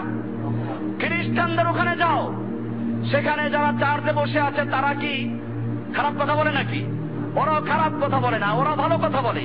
বৌদ্ধদের কাছে যাও না, সেখানে যে আছে তাদের যে ভিক্ষু, সে বলবে ওম শান্তি, ওম শান্তি, এরকম চিল্লাবে, শান্তির বাণী শোনাবো। তো ওরাও তো ভালো কথা বলে। আমার এক জাতি, একদল পীরের মুরিদ পীরের দরবারে গিয়ে বিভ্রান্ত হয় তাদের আচার ব্যবহার দেখে, তাদের নম্রতা দেখে। এটা মনে রাখতে হবে, যেখানে শিরিক আছে, যেখানে বিদআত আছে, এদের প্রথম শিরিক হচ্ছে এই পীরদের প্রথম আকীদা যে আল্লাহকে পাইতে হইলে পীরের ভায়া মাধ্যম ছাড়া পাওয়া সম্ভব না। আল্লাহর মধ্যে, বান্দার মধ্যে মাধ্যম আছে নবীরা, শিক্ষা দেওয়ার জন্য। কিসের জন্য? এ পার্থক্যটা ভালো করে বুঝবেন, বিভ্রান্ত করবো আপনাকে। আপনি বলবেন নবীরা তো মাধ্যম ছিল। নবীরা মাধ্যম ছিল কি আল্লাহ পর্যন্ত পৌঁছাইয়া দেওয়ার জন্য, না আল্লাহর বাণী আমাদেরকে প্রচার করার জন্য? কোনটা? আল্লাহর বাণী মানুষের কাছে পৌঁছে দেওয়ার মাধ্যম, বান্দাকে আল্লাহর কাছে পৌঁছাইয়া দেওয়ার মাধ্যম নয়। বিষয়টা ক্লিয়ার হয়ে গেল? নবী রাসূলরা মাধ্যম ছিলেন ঠিক, সেই মাধ্যম কি বান্দাকে আল্লাহর কাছে পৌঁছাইয়া দেওয়ার জন্য, না আল্লাহর বাণী বান্দার কাছে পৌঁছাইয়া দেওয়ার জন্য? কোনটা? এইটা মনে রাখতে হবে পরিষ্কার। আল্লাহর মধ্যে, বান্দার মধ্যে ইবাদতের ক্ষেত্রে কোনো ভায়া নেই, মাধ্যম নেই। আপনি নিজেও তা বিশ্বাস করেন। প্রত্যেক রাকাতে সালাতের মধ্যে বলেন ইয়াকা না'বুদু, আমি কেবলমাত্র তোমারই গোলামি করি। এইখানে আপনি কোনো ভায়া মানছেন না, মাধ্যম মানছেন না, আপনি সরাসরি বলছেন ইয়াকা না'বুদু, আল্লাহ আমি কেবলমাত্র তোমারই গোলামি করি। হজ করতে গেলে আপনি বলছেন লাব্বাইক আল্লাহুম্মা লাব্বাইক, আল্লাহ আমি কেবলমাত্র তোমার কাছে হাজির, সরাসরি সম্বোধন করছেন। এরপরে আপনি পীরের কাছে গিয়া শিখলেন আল্লাহকে পাইতে হলে ভায়া মাধ্যম লাগে, জজের কাছে কথা বলতে উকিল ধরা লাগে, আল্লাহর কাছে বলতে উকিল ধরা লাগবে। সর্বনাশ করেছ। আল্লাহকে দুনিয়ার তুচ্ছ ঘৃণিত একটা জজের সঙ্গে তুলনা করে আল্লাহকে অপমান করেছে। আল্লাহ কোরআনে বলেছেন লাইসা কামিসলিহি শাইউন, আল্লাহর সমতুল্য কোনো কেউ নাই। আল্লাহর কাছে মানুষের এই সমস্ত নীতি চলে না। আল্লাহ বলছেন আমাকে ডাকো ডাইরেক্ট, আর জজের নিয়ম হলো ডাকো উকিলের মাধ্যমে। আপনি নিজে বলতে পারলেও উকিল লাগবে। আপনি বলেন যে আমি সরাসরি নিজে কথা বলবো, সেক্ষেত্রে আপনাকে নতুন করে দরখাস্ত করতে হবে। এখানে সিস্টেম হচ্ছে ভায়া মাধ্যম, আর আল্লাহর সিস্টেমটাই হচ্ছে কি ভায়া মাধ্যম ছাড়া ডাইরেক্ট। এই জন্য মনে রাখতে হবে, পীরের কাছে গেলেই দেখবেন পীর বুঝাবে কি, পীর মুরিদের অন্তরে সবকিছু দেখে, কাশফ খোলা, কাশফ খোলা সব দেখে। এটা আলেমুল গায়ব দাবি করা। এমনি ভাবে পীর আপনাকে পার করে নিয়ে যাবে, পীর চালাকে পাওয়া যাবে না। এই সমস্ত যাদের কাছে আছে, এদের ইবাদত যত বেশি হোক না কেন, শিরক যুক্ত ইবাদত আল্লাহ তাআলা কবুল করেন না। এজন্য যারা এই রোগে আক্রান্ত আছেন, আমি তাদেরকে বলবো, আপনি যখন নিশ্চিত এই পীরের মধ্যে আকীদাগতভাবে শিরিক আছে, এই পীরেরা বিশ্বাস করে এই সমস্ত আকীদা আল্লাহর ভাইয়া মাধ্যম, বিশ্বাস করে তারা সব দেখে, বিশ্বাস করে মুরিদের অন্তরে তারা ঢুকি আর বের হয়, বিশ্বাস করে তারা আকাশমুখ খোলা থাকে, এরকম যখন তাদের আকীদা আছে, এরপরে তাদের আচার ব্যবহার যত ভালো হোক তাদের থেকে পরহেজ করা জরুরি, দূরে থাকা জরুরি। বলছিলাম যে বিষয়টা, কোন সাদিকিন, আমি কাউকে ভালোবাসবো কার জন্য? আলেমকে ভালোবাসবো কার জন্য? এখন আলেম যদি আল্লাহর কথা না বলে নিজের দিকে আসে তাকে, তাহলে কি আমরা তাকে মানতে পারবো? এটা মনে রাখবেন। আবু হুরায়রা রাদিয়াল্লাহু তাআলা বলছেন, আল্লাহর রাসূল সাল্লাল্লাহু আলাইহি ওয়াসাল্লাম বলেন, একজন সাহাবী, ইন্না রাজুলান যারা খাল্লাহু ফি ক্বরিয়াতিন উখরা, একজন লোক অপর গ্রামে তার একটা ভাইকে সাক্ষাৎ করতে গেল। ফাআরসাদাল্লাহু লাহু আলা মুদরাজাতিহি মালাকান, আল্লাহ তাআলা রাস্তায় একজন ফেরেশতা নিয়োগ করে দিলেন। ফালাম্মা আতা আলাইহি, যখন ওই ফেরেশতার কাছে লোকটা আসলো, ক্বালা আইনা তুরিদ, ফেরেশতা ওই লোকটাকে জিজ্ঞেস করলো, কোথায় যাচ্ছ? ক্বালা উরিদু আখান লি ফি হাযিহিল ক্বরিয়া, লোকটা বলল, ওই গ্রামে আমার একজন বন্ধু আছে, দিনী ভাই আছে, আমি তার সঙ্গে সাক্ষাৎ করতে যাচ্ছি। ক্বালা হাল্লাকা আলাইহি মিন নি'মাতিন তারুব্বুহা, সে কি তোমার কোনো উপকার করেছে, যে উপকারের কারণে তুমি তার সাথে দেখা করতে যাচ্ছ? ক্বালা লা, না, এমন কোন অনুগ্রহ দয়া তার নাই। গায়রা আন্নী আহবাবতুহু ফিল্লাহি আযজা ওয়া জাল্লা, তবে আমি তাকে শুধুমাত্র আল্লাহর জন্য ভালোবাসি। ক্বালা, তখন ফেরেশতা বলল, ফাইন্নী রাসূলুল্লাহি ইলাইকা, আমি আল্লাহর পক্ষ থেকে একজন প্রতিনিধি ফেরেশতা দূত এসেছি তোমার কাছে। বিআন্নাল্লাহা ক্বাদ আহাব্বাকা কামা আহবাবতাহু ফীহি, আল্লাহ তাআলা তোমাকে ভালোবাসেন ওই কারণে যে কারণে তুমি তাকে ভালোবাসছো। তুমি ওই লোকটাকে যে যার জন্য ভালোবাসছো, যে আল্লাহর জন্য, সে আল্লাহ তোমাকে সেজন্য ভালোবাসেন। এজন্য এক সাহাবী আল্লাহর রাসূলের কাছে বসা, একটা লোক যাচ্ছে, বলেন যে ইয়া রাসূলুল্লাহ, ওই লোকটাকে আমি ভালোবাসি। আল্লাহর রাসূল সাল্লাল্লাহু আলাইহি ওয়াসাল্লাম বললেন, তুমি তাকে জানিয়েছো তুমি তাকে ভালোবাসো? বলে, না, তা তো জানাই নাই। বলে, যাও তাকে জানাই আসো। ইয়া লোকটা বলল, ইন্নী আহবাবতুকা ফিল্লাহ, আমি ভাই আপনাকে আল্লাহর জন্য ভালোবাসি। লোকটা উত্তর দিল, আহাব্বাকাল্লাযী বিমা আহবাবতানি ফীহি, তুমি যে কারণে আমাকে ভালোবাসো যার জন্য, সে আল্লাহ তাআলা তোমাকে সেজন্য ভালোবাসুক। এখন এটাই দোয়া, আমাদের দোয়া কিতাবুদ দোয়ার মধ্যে দোয়াটা দেওয়া আছে। কেউ যদি কাউকে ভালো বলে, বা আমি তোকে আল্লাহর জন্য ভালোবাসি, তো কি উত্তর দিবে ওখানে লেখা আছে, দেখবে হাদিসটা। ভাইরা আমার, এই যে হাদিসটা যেটা আগে বললাম, এই হাদিসটা মুসলিম শরীফের 6714 নম্বর হাদিস, আবু দাউদের 5127 নম্বর হাদিস, আহমদের 9291 নম্বর হাদিস। এমনি ভাবে যে কোনো কাজে, পার্থিব কাজেও আমরা নিয়ত করব শুধু কাকে খুশি করার জন্য? আল্লাহকে খুশি করার জন্য। সূরা বাইয়িনার 5 নম্বরে বলা হয়েছে, ওমা উমিরু ইল্লা লিয়াবুদুল্লাহ মুখলিসিনা লাহুদ্দিন, আল্লাহ বলছেন যে মানুষকে শুধুমাত্র আল্লাহর জন্য খালেস ইবাদত করতে বলা হয়েছে। এখন মানুষ যে মানুষকে ভালোবাসে, আল্লাহ ওয়ালাদেরকেও ভালোবাসে, এখানেও শয়তান ঢুকে যায়। শয়তান ঢুকে কয়েকটা কাজে লাগায়। এক নম্বরে, আমি যদি এই আল্লাহ ওয়ালা, এই আলেমের সঙ্গে থাকি, তাহলে মানুষ আমাকে বলবে সে হুজুরের সঙ্গে থাকে, লোকটা সম্মানিত লোক, আমাকে লোকেরা সম্মান করবে, আমাকে লোকেরা মর্যাদা দিবে। এই কারণে যদি মানুষেরা বলবে অমুক লোকটা হুজুরের একেবারে খুব খাস ভক্ত, খাস ভক্ত কার? আল্লাহ বললেন মুখলিসিনা লাহুদ্দিন, খাস ভক্ত কার? আর এখন খাস ভক্ত হয় কার? হুজুরের, পীরের খাস ভক্ত, শেখের খাস ভক্ত, অমুক আলেমের খাস ভক্ত। এগুলো বর্জন করতে হবে। মুমিনরা খাস ভক্ত কার? কোরআনে পরিষ্কার বলা আছে মুখলিসিনা লাহুদ্দিন। আল্লাহ বলছেন খাস করে মহব্বত করবো কাকে? একমাত্র। আর আমরা খাস ভক্ত হই কার? এর এক সমস্যা। দ্বিতীয় আর একটা বড় সমস্যা আছে, সেটা হচ্ছে এই পীর সাহেবের কাছে বড় বড় মুরিদরা আসে। যদি ওখানে যাই, বড় বড় লোকদের সঙ্গে পরিচয় হবে, এরপরে তাদের থেকে পার্থিব সাহায্য নেওয়া যাবে। নিজের এই সমস্যা ওই সমস্যা, নিজে ব্যবসা বাণিজ্য করবো, এরকম কি হবে, এইরকম আছে, এটা সব জায়গাতেই থাকে। এই জন্য আপনারাও সাবধান থাকবেন। অনেক সময় আমাদের এখানেও আছে স্বার্থ উদ্ধারের জন্য, এরা আসলে দিনই কাজ করে না। আমাদের দিনই ভাই যারা, আলহামদুলিল্লাহ, তারা ত্যাগ স্বীকার করে, কষ্ট করে, তারা কোনো স্বার্থের জন্য যায় না। কিছু লোক দেখবেন এইখানে কে গাড়িতে আসলো, কে একটু বড় লোক, আস্তে তার সাথে গিয়ে পরিচয় হওয়ার জন্য চেষ্টা করে, সম্পর্ক করার চেষ্টা করে, এরপরে আস্তে আস্তে তার কাছে গোপনে গিয়ে বলে, ভাই আমি একটু সমস্যা আছি, আমার বোন অসুবিধা, আমার বউ অসুবিধা আছে। এরকম পাওয়া গেছে, প্রমাণ পাওয়া গেছে। অথচ বউয়ের কাছে গিয়ে খবর নিয়ে দেখা গেছে সাহায্য করা হয়েছে ঠিকই, সাহায্য করে বউর কাছে গিয়ে পৌঁছে নেয়। এরকম প্রমাণ বহুত আছে আমাদের কাছে। এই জন্য আপনারা সাবধান থাকবেন। এটা শয়তানের কৌশল। শয়তান এটা আসে আল্লাহর জন্য ভালোবাসার মধ্যে এগুলো এসে যায়। যখনই কোন একজন আল্লাহওয়ালার কাছে আপনি যাবেন, শুধুমাত্র উদ্দেশ্য হবে কিসের জন্য?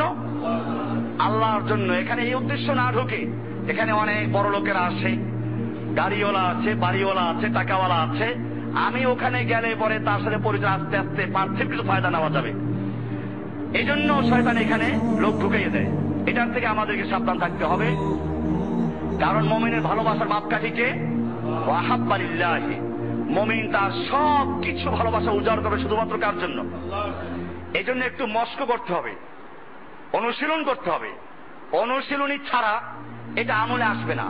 আপনি যখন ঘরে গেলেন, ঘরে যাওয়ার পরে ক্ষুধায় কাতর হয়ে গেছেন, খাবার সামনে উপস্থিত, টেবিলে সাজানো আছে, মনেতে এখনই খাওয়া শুরু করে দেয়, আপনি থামবেন, নফসকে বুঝাবেন যে না, আমি এই খাবার কেন খাচ্ছি? আমি এই খাবার খাচ্ছি এজন্য আল্লাহ আমাকে খাওয়ার পারমিশন দিয়েছেন। আল্লাহ বলেছেন কুলু, খাও, অশরাবু, পান করো, ওয়ালা তুসরিফু, অপচয় করো না। আল্লাহর হুকুম আছে খাওয়া দাওয়া করার জন্য। আল্লাহর নবী নিজেও খাওয়া দাওয়া করেছেন এবং তিনি খাবারটা গ্রহণ করার পূর্বে এমন ভাবে বসতেন মনে হতো তিনি খাবারের প্রতি মহতাজ, নিজের ইহতিয়াজকে প্রকাশ করতেন। এইটা মনে করে এরপরে আল্লাহর হুকুম মানার জন্য আর রাসূলের তরিকা পালন করার জন্য এবারে খাবার খাওয়া শুরু করবেন। কি হয়ে গেল এটা? এখন খাবারের ভালোবাসা কার জন্য? এমনি ভাবে আপনি বাহির থেকে চলে গেছেন, ছেলে মেয়েগুলো দৌড়ে চলে আসছে আব্বু বলে, মনে চায় তাকে বুকে জড়িয়ে ধরে আদর করে চুমু খাই, ভালো কথা। দুই কারণ হচ্ছে, একটা হচ্ছে জাগতিক বিষয়, আর একটা আল্লাহর হুকুম আছে এখানে। আল্লাহর রাসূল সাল্লাল্লাহু আলাইহি ওয়াসাল্লাম বাচ্চাদেরকে আদর করতেন, হোসাইনকে বা হাসানকে আদর করেছেন। আল্লাহর নবী খুতবা দিচ্ছেন, হাসান অথবা হোসাইন চলে আসতেন, মেম্বার থেকে গিয়ে তাদেরকে করে তুলে নিলেন। আল্লাহর রাসূল সাল্লাল্লাহু আলাইহি ওয়াসাল্লাম সিজদায় চলে গেছেন, আবু উমামা এর ছেলে উমামা তিনি আল্লাহর রাসূলের কাঁধে চড়ে বসতেন। আল্লাহর রাসূল সাল্লাল্লাহু আলাইহি ওয়াসাল্লাম যখন সিজদায় গেলেন, সে ঘোড়ার মতো বসলো, আবার যখন দাঁড়িয়ে গেলেন রাসূল সাল্লাল্লাহু আলাইহি ওয়াসাল্লাম আস্তে নামিয়ে দিলেন। এইটাকে মনে করে আল্লাহর রাসূল সাল্লাল্লাহু আলাইহি ওয়াসাল্লাম বাচ্চাদেরকে আদর করেছেন, আমি সেজন্য আদর করছি। এখন এটাও কি হয়ে যাবে? মস্ক করতে হবে, মস্ক অনুশীলন করতে হবে। এটা ছাড়া এটা জীবনে বাস্তবায়ন হবে না। এই জন্য আল্লাহর জন্য ভালোবাসা, এইটা আমাদের জীবনে বাস্তবায়ন করতে হবে। ভালোবাসার আসল পরীক্ষা হবে তখন যখন আমরা দেখব আল্লাহর ভালোবাসার চাহিদা যেরকম, আর এই সন্তান, বাড়ি ঘর, মাল সম্পদের চাহিদা আর এক রকম। তখন আমরা আল্লাহরটাকে অগ্রাধিকার দিব নাকি পার্থিব দিক থেকে অগ্রাধিকার দিব, এটা হলো বিষয়। কোরআনে আল্লাহ তাআলা বলছেন, সূরা তাওবা 9 নম্বর সূরার 24 নম্বর আল্লাহ বলছেন, কুল ইন কানা আবাউকুম ওয়া আবনাউকুম ওয়া ইখওয়ানুকুম ওয়া আযওয়াজুকুম ওয়া আশীরাতুকুম ওয়া আমওয়ালুন ইকতারাফতুমুহা ওয়া তিজারাতুন তাখশাউনা কাসাদাহা ওয়া মাসাকিনু তারদাউনাহা। 8টা জিনিসের নাম আল্লাহ উল্লেখ করেছেন। বলো, তোমাদের আবাউকুম, তোমাদের বাপ দাদা পূর্বপুরুষ 1, ওয়া আবনাউকুম, তোমাদের সন্তান, ছেলে মেয়ে নাতি পুরুষ 2, 3 নম্বর ওয়া ইখওয়ানুকুম, তোমাদের ভাই, ওয়া আযওয়াজুকুম, তোমাদের স্ত্রী, ওয়া আশীরাতুকুম, তোমাদের আত্মীয় স্বজন, ওয়া আমওয়ালুন ইকতারাফতুমুহা, এবং তোমাদের সম্পদ যা তোমরা সঞ্চয় করেছো, কষ্ট করে কামাই করেছো, ওয়া তিজারাতুন তাখশাউনা কাসাদাহা, এবং ব্যবসা বাণিজ্য যা তোমরা আল্লাহর রাস্তায় চলতে গেলে বিনষ্ট হয়ে যাওয়ার আশঙ্কা বোধ করছো, ওয়া মাসাকিনু তারদাউনাহা, এবং তোমাদের বাড়ি যা তুমি খুব ভালোবাসো, নিজের বাড়িটা কত প্রিয় বাড়ি, এই 8টা জিনিসের ভালোবাসা, 8টা জিনিসের মহব্বত যদি তোমাদের কাছে বেশি হয়, আহাব্বা ইলাইকুম, বেশি প্রিয় হয়, মিনাল্লাহি, আল্লাহর থেকে, ওয়া রাসূলিহি, আল্লাহর রাসূলের থেকে, ওয়া জিহাদিন ফি সাবিলিহি, এবং আল্লাহর রাস্তায় জিহাদ করা থেকে, আল্লাহ বলছেন এই 3টা জিনিসের থেকে 8টা জিনিসের মহব্বত যদি বেশি হয়, আল্লাহ বলছেন ফাতারাব্বাসু, তাহলে অপেক্ষা করো, হাত্তা ইয়াতিয়াল্লাহু বিআমরিহি, আল্লাহর শাস্তি, আল্লাহর বিধান আসা পর্যন্ত অপেক্ষা করো।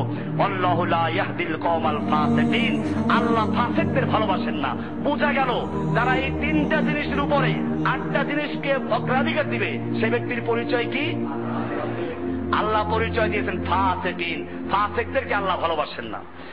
এজন্যই আল্লাহর রাসূল সাল্লাল্লাহু আলাইহি ওয়াসাল্লাম বলেছেন, বুখারীর 15 নম্বর হাদিস, আনাস রাদিয়াল্লাহু তাআলা আনহু থেকে বর্ণিত, রাসূলুল্লাহ সাল্লাল্লাহু আলাইহি ওয়াসাল্লাম বলছেন, লা ইউমিনু আহাদুকুম, লা ইউমিনু আহাদুকুম, তোমাদের কোন ব্যক্তি ততক্ষণ পর্যন্ত মুমিন হতে পারে না, হাত্তা আকুনা হাব্বা ইলাইহি মিন ওয়ালিদিহি ওয়া ওয়ালাদিহি ওয়ান নাস আজমাইন, তার পিতা, তার সন্তান এবং সমস্ত মানুষের চেয়ে যতক্ষণ পর্যন্ত আমি তার কাছে প্রিয়জন না হব, বেশি প্রিয় না হব, অতক্ষণ পর্যন্ত কেউ মুমিন হতে পারে না।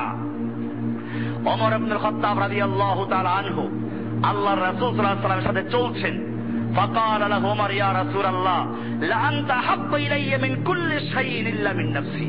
ইয়া রাসূলুল্লাহ, আপনি আমার কাছে সব কিছুর চেয়ে বেশি প্রিয়, তবে আমার জানের চেয়ে বেশি প্রিয় না। আমার জীবনের চেয়ে বেশি ভালোবাসা আপনাকে হয়তো দিতে পারবো না। আল্লাহর রাসূল সাল্লাল্লাহু আলাইহি ওয়াসাল্লাম বললেন, ফাকালান নবী সাল্লাল্লাহু আলাইহি ওয়াসাল্লাম, ওয়াল্লাযী নাফসি বিয়াদিহি, যে তাই হয় তাহলে তুমি এখন পর্যন্ত পূর্ণ মুমিন হতে পারো নাই। হাত্তা আকুনা আহাব্বা ইলাইকা, যতক্ষণ পর্যন্ত আমি তোমার কাছে বেশি প্রিয় না হব, মিন নাফসিকা, তোমার জীবনের চেয়েও। ফাকাল লাহু ওমর, ওমর রাদিয়াল্লাহু তাআলা আনহু এরপরে বললেন, ফাইন্নাহু আল, ফাকাল ওমর আল ফাইন্নাহু আল আন, বলে, ইয়া রাসূলুল্লাহ, আপনি এখন আমার কাছে আমার জানের চেয়ে বেশি প্রিয়। আল্লাহি লা আনতা আহাব্বা ইলাইয়া মিন নাফসি, আল্লাহর কসম, এখন আপনি আমার কাছে আমার জীবনের চেয়ে বেশি প্রিয়। ফাকাল নবী সাল্লাল্লাহু আলাইহি ওয়াসাল্লাম, আল আন ইয়া ওমর, আল্লাহর রাসূল সাল্লাল্লাহু আলাইহি ওয়াসাল্লাম বলেন, হ্যাঁ এখন হে ওমর, এখন, এখন তুমি পূর্ণাঙ্গ মুমিন হলে। বোঝা গেল একজন মুমিনের সব কিছুর চেয়ে বেশি ভালোবাসা হবেন কে? আল্লাহ, আল্লাহর রাসূল। আল্লাহ, আল্লাহর রাসূলের মহব্বতের মোকাবেলায় দুনিয়ার অন্য যা কিছু আছে সেগুলোকে ত্যাগ করতে হবে, এটাই মহব্বতের চাহিদা। এবারে 4 নম্বর আলামত হচ্ছে ওয়া আবগাদা লিল্লাহি, একজন কামিল মুমিনের পরিচয় বলতে হবে 4টা আলামত। কয়টা আলামত? এবারে 4 নম্বর হচ্ছে আবগাদা লিল্লাহি, আল্লাহর জন্য সে কারো সঙ্গে ঘৃণা করে, কাউকে শত্রু ভাবে, শুধুমাত্র কার জন্য? তার শত্রুতার মাপকাঠি কি? আল্লাহর জন্য। আল্লাহ যাকে শত্রু বলেছেন সে তার শত্রু, আল্লাহ যাকে শত্রুতা পোষণ করতে বলেছেন তাকে শত্রু ভাবতে হবে। আল্লাহ সুবহানাহু ওয়া তাআলা কোরআনে পরিষ্কার জানিয়ে দিয়েছেন মুমিনদের শত্রু শয়তান। মুমিনদের শত্রুকে? কোন একজন লোককে জিজ্ঞেস করা হয়েছিল যে আপনি আল্লাহর এত নৈকট্য অর্জন করলেন কিভাবে? লোকটা বলল যে দেখো, আমি কোরআন চিন্তা করলাম দুনিয়াতে এমন কোন মানুষ নেই যার কোনো শত্রু নেই। যত ভালো মানুষ হোক না তার শত্রু আছে। আমিও তালাশ করলাম যে আমারও কোনো শত্রু আছে, কিন্তু আজকে যে শত্রু কালকে সে বন্ধু হয়ে যায়। আমার শত্রু আমি তালাশ করলাম কোরআন থেকে, কারণ কোরআন সব সমস্যার সমাধান দিতে পারে। আমি কোরআন খুঁজতে খুঁজতে পেয়ে গেলাম আল্লাহ তাআলা কোরআনে বলছেন, ইন্না শাইতানা লিল ইনসানি আদুব্বুম মুবিন, নিশ্চয়ই শয়তান মানুষের প্রকাশ্য শত্রু। আল্লাহ অপরাধে বলেছেন, ইন্না শাইতানা লাকুম আদুব্বুন ফাত্তাখিযুহু আদুব্বা, নিশ্চয়ই শয়তান তোমাদের শত্রু, তোমরা তাকে শত্রু হিসেবে গ্রহণ করো। আমি শত্রু পেয়ে গেলাম, এবারে শয়তান আমার শত্রু, শয়তান আমার শত্রু। এরপরে শয়তানের সঙ্গে যাদের বন্ধুত্ব আছে তারাও আমার শত্রু। এরপরে তালাশ করলাম কোরআন থেকে আমার বন্ধুকে। মানুষ দুনিয়াতে এমন কেউ নাই যার কোনো বন্ধু নাই। আমিও তালাশ করলাম আমার নিশ্চয়ই কোনো বন্ধু আছে, কিন্তু দুনিয়ার বন্ধু আজকে বন্ধুত্ব আছে, কালকে শেষ হয়ে যায়। আমি কোরআন থেকে বন্ধু তালাশ করতে শুরু করলাম। আমি কোরআনে পেয়ে গেলাম আল্লাহ সুবহানাহু ওয়া তাআলা বলছেন আল্লাহু ওয়ালিয়্যুল্লাযীনা আমানু, আল্লাহ হচ্ছেন মুমিনদের বন্ধু। এবার বন্ধু পেয়ে গেলাম, আল্লাহ হলেন বন্ধু, শত্রু হলো শয়তান। এর মাঝখানের যেগুলো আছে এগুলো আল্লাহর পক্ষে যারা তারা আমার বন্ধু আল্লাহর কারণে, আর যারা শয়তানের পক্ষে তারা আমার শত্রু। কার জন্য? মানুষ দুইটা ভাগ হয়ে যাবে। এটাই হচ্ছে মুমিনদের পরিচয়। মুমিনরা কাউকে ভালোবাসবে কার জন্য? আমাদের কারো সঙ্গে ব্যক্তিগত কোনো শত্রুতা নাই। ওই যে বাংলায় একটা কথা বলে না, পাপকে ঘৃণা করো পাপীকে নয়। কথাটা ঠিক, কারণ পাপী যে ব্যক্তি, সেই ব্যক্তি আল্লাহর সৃষ্টি, ব্যক্তিকে আল্লাহ তৈরি করেছেন, তার সঙ্গে আমার কোনো শত্রুতা নেই। সে যদি আজকে শিরক থেকে তওবা করে, সঙ্গে সঙ্গে সে আমার কি হয়ে যাবে? বন্ধু হয়ে যাবে। তাহলে ব্যক্তির সঙ্গে আমার শত্রুতা নেই। আমাদের শত্রুতা কার সঙ্গে? আদর্শের সঙ্গে। এই জন্য আমরা এটা বলি যে আমরা কোন দল না, আমাদের কাছে ঘোষকও যেরকম, জনকও সেরকম, আমাদের কাছে রত্নও যেরকম, নেত্রীও সেরকম। বিষয়টা বুঝেন আপনারা? একজন হলো দেশ রত্ন, আর একজন কি দেশ নেত্রী। একজন হলেন জনক, আর একজন কি ঘোষক। আমরা বলি এই জনক বলো ঘোষক বলো সবগুলোই মাজারপন্থী, সবগুলোই কি ক্ষমতা আসলে কেউ দৌড়ায় ওই মাজারে, কেউ দৌড়ায় কি আর এক মাজারে দৌড়ায়। আমরা এই জন্য কোন দলের লোক না, আমরা দলের লোক। কার দলের? আল্লাহ ইসলামের দিন। এই জন্য আমরা নীতি, মানব রচিত যত বাদে নীতি আছে, এই নীতির বিরুদ্ধে আমরা কথা বলি, কোরআনের পক্ষে কথা বলি। কোন ব্যক্তির সঙ্গে আমাদের কোন শত্রুতা নেই।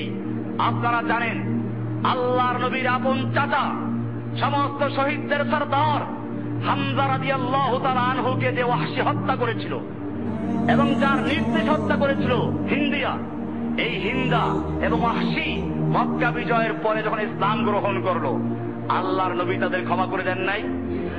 তাদের নামের সঙ্গে রাদিয়াল্লাহু তাআলা আনহু যোগ হয়ে গেল। কেন? তারা সাহাবী হয়ে গেল। কেন হয়ে গেল? ওই ব্যক্তি ওয়াহশীর সঙ্গে নবীর কোনো শত্রুতা ছিল না, ব্যক্তি হিন্দার সঙ্গে কোনো শত্রুতা ছিল না। শত্রুতা ছিল কিসের সঙ্গে? আদর্শের সঙ্গে। শত্রু ছিল আকীদার শত্রুতা, শত্রু ছিল আল্লাহর জন্য। যখন তারা আল্লাহর বান্দা হয়ে গেল, সঙ্গে সঙ্গে আমরা তাকে আমাদের ভাই হিসেবে গ্রহণ করলাম। এটাই মনে রাখতে হবে, আমাদের ভাইদেরকে মনে রাখতে হবে। সাহাবায়ে কেরাম এক্ষেত্রে কঠোর ছিলেন। আমরা কোনো ব্যক্তিকে ঘৃণা করি না। ব্যক্তির আদর্শ, ব্যক্তির চরিত্র, ব্যক্তির পাপ, এগুলোকে আমরা কি করি? এটা পরিষ্কার থাকতে হবে। আমাদের ভাইরা অনেকে ব্যক্তির উপর আক্রমণ করে ফেলেন, এটা আপনারা খেয়াল রাখবেন। আমাদের কোনো ব্যক্তির সঙ্গে শত্রুতা নেই। আমরা কোনো ব্যক্তিকে কাফের বলতে জন্য সাবধানতা অবলম্বন করি। অনেকে আছে আমাদের যারা নতুন ইসলামে চলে আসে, হঠাৎ করে মনে করে কি আমি ইসলাম শিখে গেছি, আমি মুসলিম হয়ে গেছি, আমি মুওয়াহিদ হয়ে গেছি, আমার এখন পরিবারের সব কাফের, আশপাশে সব কাফের। কে এমন কাফের বলা শুরু করে, আর শেষ পর্যন্ত বলে কি যে জসিমউদ্দিন রহমানী সব বলেছেন। আমি এগুলো ব্যক্তিগত হবে কারো নাম ধরে কাফের বলি, এটা খুব খেয়াল রাখবেন। আমাদের এইখানে যারা আছে সবাই যে আমাদের ভাই তা না। এখানে বিভিন্ন ফেরকা, বিভিন্ন আদর্শের লোক আছে, বিভিন্ন রকমের গোয়েন্দাগিরির জন্য লোক আছে, বিভিন্ন রকমের লোক এখান থেকে ভাগাই নেওয়ার জন্য লোক আছে। এটা আপনারা খেয়াল রাখবেন। এইখানে কাউকে পাইলেই আপনি আপনার ভাই মনে করবেন না যে আপনার সাথে ওখানে পরিচয় হয়েছিল। এখানে অনেক আছে যারা মানুষকে পাইকারি কাফের বলে। আমরা কি পাইকারি কাফের বলি? আমরা আদর্শকে কাফের বলি। এই আদর্শ পালন করে সে কাফের হয়। যখন নির্দিষ্ট কোনো ব্যক্তির প্রশ্ন আসে, তখন আমরা চিন্তা করে কাফের ফতোয়া দিই। সেক্ষেত্রে আমরা চিন্তা করব, এখন অমুক আলেম গণতন্ত্র কাফের, অতএব গণতন্ত্র যারা করে সব কাফের। না, এরকম না। এটা মনে রাখতে হবে। ভোট দেওয়া শিরকি কাজ, এটা আমরা বলি। কারণ ভোট দিলে একজন এমপি তৈরি হয়, এমপির আইন তৈরি করে, আইন প্রণেতা হয়ে যায়, ওরা আল্লাহর আইন বাতিল করে। এর দ্বারা ভোট দেওয়া শিরিক। এখন যারা ভোট দেয়, আপনি পাইকারি বলেন, ভোট দেওয়া যেহেতু শিরিক, কাজে যারা ভোট দেয় সব মুশরিক, অতএব তুমি মুশরিক। না, এই অতএব যাবো না আমরা। কারণ হচ্ছে এই জাতির অনেকেই এখন পর্যন্ত এগুলো জানে না, এগুলো শিরিক। আকীদার বিষয়গুলো ক্লিয়ার না। কেউ আছে অজ্ঞতার কারণে, কেউ আছে তাবিল করে, বিভিন্ন কারণে আমরা মানুষকে ব্যক্তিগতভাবে তাকফির করি না। এটা মনে রাখবেন, যারা এগুলো করে তারা আমাদের কেউ না, আমরা তাদের কেউ না। এটা মনে রাখতে হবে। আমরা সবসময় বলি এটা উসুল আছে, সে উসুল অনুযায়ী চলতে হবে। আমাদের সাহাবায়ে কেরাম এটা করেছেন। সাহাবায়ে কেরাম যুদ্ধের ময়দানে যখন দেখা যাচ্ছে ছেলে আবু বকর বাপ আর অপরদিকে আব্দুর রহমান সন্তান বদরের যুদ্ধে মুখোমুখি হয়ে গেছে, আব্দুর রহমান ইসলাম গ্রহণ করলেন। বললেন, আব্বা, বদরের যুদ্ধে আপনি আমার মুখোমুখি হয়ে গেছেন, ইচ্ছে করলে আপনাকে আমি তরবারি আঘাত করতে পারতাম, দ্বিখণ্ডিত করে ফেলতে পারতাম, কিন্তু আপনি আমার পাপ সেজন্য করি নাই।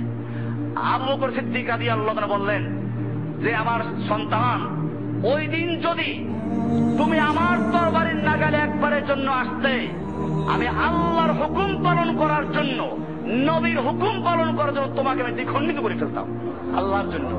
এখন তুমি ইসলাম কবুল করেছো, তোমার সঙ্গে আমার কোন শত্রুতা নেই। এমনি ভাবে কোরআন পড়ুন। আল্লাহ সুবহানাহু ওয়া তাআলা বলছেন, লা তাজিদু কওমান ইউমিনু বিল্লাহি ওয়াল ইয়াউমিল আখির ইউআদ্দুনা মান হাদ্দাল্লাহু ওয়া রাসূলহু। আল্লাহ তাআলা বলছেন, তুমি কোন মুমিনকে যে সত্যিকার অর্থে আল্লাহর উপর ঈমান রাখে, পরকালে বিশ্বাস করে, তাদেরকে পাইবা না।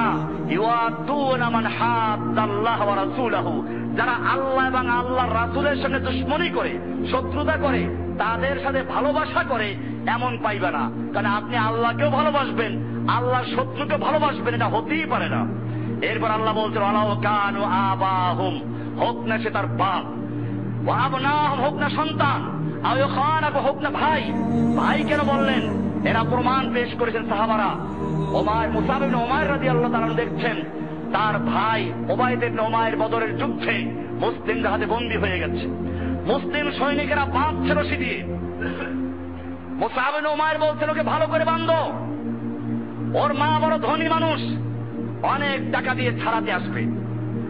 উবাইদ বলল, উমাইর, তুমি তোমার ভাই, কেন আমাকে বাঁধতে বলছো? মুসাব ইবনে উমাইর বললেন যে, আরে উবাইদ, শোনো, তুমি কিসে আমার ভাই? আমার ভাই তো ওরা যারা তোমাকে রশি দিয়ে বেঁধে ফেলছে। তুমি তো কাফের মুশরিক। কোন কাফের মুশরিক মুমিনদের ভাই হতে পারে না। এমনি ভাবে আমি আগেও বয়ান করেছিলাম, আল্লাহর রাসূলের স্ত্রী, মক্কার নেতা আবু সুফিয়ানের মেয়ে উম্মে হাবিবা রাদিয়াল্লাহু তাআলা আনহা আল্লাহ নবীর সঙ্গে হিজরত করে মদিনায় চলে গেছেন। চুক্তির সময় হুদাইবিয়ার সন্ধির এক থাকে আবু সুফিয়ান মদিনায় গেল, গিয়ে উঠলো তার মেয়ের ঘরে। মেয়ে বাপকে অনেক বছর পরে দেখলো, বিছানাটা আস্তে গুটিয়ে ফেললো। আবু সুফিয়ান, মক্কার নেতা, উম্মে হাবিবার বাপ, বললেন, ও মেয়ে, তুমি এটা কেন করলা? এই বিছানাটা কি আমার উপযুক্ত নয়, নাকি আমি এই বিছানার উপযুক্ত নই? কোনটা? আল্লাহর নবীর স্ত্রী ঈমানের পূর্ণ পরীক্ষায় পাশ করেছেন। বলেন, আবু সুফিয়ান, তুমি হতে পারো আমার বাপ, কিন্তু তুমি মুশরিক। কোরআন বলছে, ইন্নামাল মুশরিকুনা নাজাসুন, নিশ্চয়ই মুশরিকরা নাপাক, তুমি নাপাক। আর এই বিছানা পাক, আল্লাহ নবী এখানে বসেন, এই বিছানায় বসার মতো অধিকার তোমার নাই, আমি সেজন্য বিছানা গুটিয়ে ফেলেছি। এটা ঈমানের পরীক্ষা। ওয়াবগাদালিল্লাহ, আল্লাহর জন্য ঘৃণা করা। ঘৃণা কার জন্য? আল্লাহর জন্য ঘৃণা হবে। এরকম ভাবে সাদ ইবনে মুআয রাদিয়াল্লাহু তাআলা আনহু বনু কুরাইজা গোত্রের হালিফ ছিলেন। বনু কুরাইজা ইহুদীদের গোত্র। যখন ঘেরাও করা হলো, তখন তারা মনে করলো আমাদের সাদ ইবনে মুআয একজন মদিনার বড় সাহাবী, এখন মুহাম্মদের সৈনিক, তো তিনি যে বিচার করবেন আমাদের পক্ষেই করবেন, আমরা তার বিচার মেনে নিব। আল্লাহর রাসূল সাল্লাল্লাহু আলাইহি ওয়াসাল্লাম সাদকে খবর দিলেন। সাদ আসলেন, আল্লাহর রাসূল সাল্লাল্লাহু আলাইহি ওয়াসাল্লাম বলেন, এই লোকগুলো তোমার বিচার মেনে নেবে। সাদ ইবনে মুআয বলেন, ইয়া রাসূলুল্লাহ, আমি যদি বিচার করি সেই বিচার তারা মেনে নিবে, আপনিও কি মেনে নিবেন? আপনার উপরে কার্যকর হবে? আল্লাহর রাসূল সাল্লাল্লাহু আলাইহি ওয়াসাল্লাম বলেন, হ্যাঁ, আমার উপরও কার্যকর হবে। এরপরে তিনি ফয়সালা দিলেন, তাহলে আমার বিচার হচ্ছে এই, ওদের মধ্যে যারা যুদ্ধ করতে সক্ষম তাদের সবাইকে কতল করে দেওয়া হোক, আর ওদের মেয়েগুলোকে বান্দি বানানো হোক, ছেলেগুলোকে গোলাম বানানো হোক। আল্লাহর রাসূল সাল্লাল্লাহু আলাইহি ওয়াসাল্লাম বললেন, তুমি সেই ফয়সালাই করেছো যে ফয়সালা আল্লাহ আসমানে করে রেখেছেন। সাহাবায়ে কেরাম এরকম বিচার করেছেন, এরকম পরীক্ষা দিয়েছেন। সহিহ বুখারী 3043 নাম্বার, আর রাহিকুল মাখতুম যেটা বাংলা, ওটার 321 নম্বর পৃষ্ঠায় দেখবেন। এইরকম ভাবে আমাদেরকে মনে রাখতে হবে 4টা কাজ। কয়টা কাজ? 4টা কাজ। ভালোবাসবো কার জন্য? দান করবো কার জন্য? বিরত থাকবো কার জন্য? শত্রুতা করবো কার জন্য?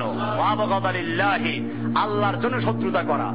এই জন্য আমাদের খেয়াল রাখতে হবে, আমাদের ভালোবাসা, আমাদের শত্রুতা, এই সব কিছুর মাপকাঠি হবেন কে? যখন একটা লোক তওবা করে ইসলামে চলে আসবে, তখন আর তার সঙ্গে আমাদের কোনো শত্রুতা নেই, কারণ ব্যক্তির সঙ্গে আমাদের কোনো শত্রুতা নেই।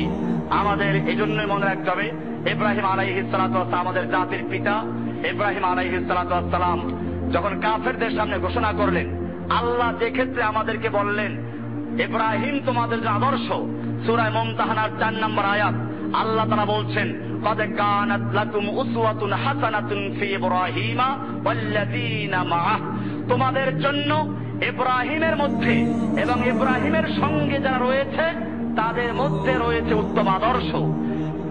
إذ قالوا لقومهم, যখন তারা তাদের জাতির সামনে ভাষণ দিলেন, ঘোষণা করলেন, কি ঘোষণা করলেন?